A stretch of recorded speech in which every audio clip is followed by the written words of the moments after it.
Queen Esther invited everyone in the kingdom to fast and pray. Esther 4, verse 16. The purpose of her fast was to gain boldness to see the king. The Jewish men were facing annihilation. In our Christian walk, we fast and pray when the matter is complex. Jesus' disciples tried to cast out demons, but was unsuccessful.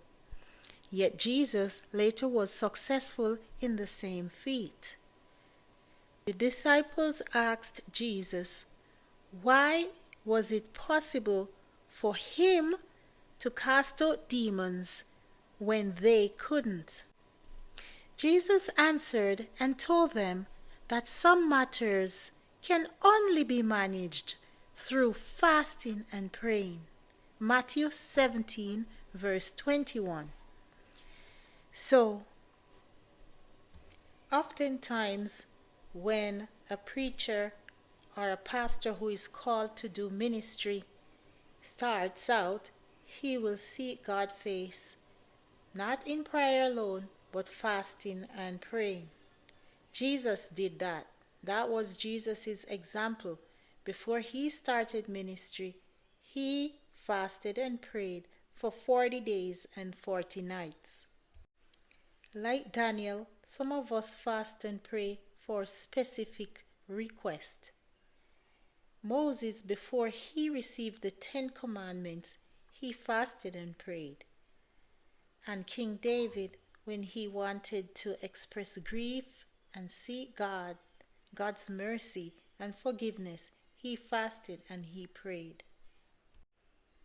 In today's church, it is common practices for some churches to do a weekly fast, choosing a day like Wednesday or Friday or whatever day is convenient for everyone. But everyone in that church will fast and pray. And I think this will help the believer to grow in humility, self-discipline, while having a closer relationship with God.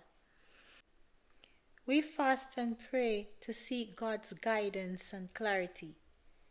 Fasting and praying also helps us in strengthening our faith, disciplining our bodies to be subjected to the Spirit. That should be interwoven with the Spirit of God. Fasting teaches us to be in tune with God's Spirit while we gain control of our worldly desires and addictions.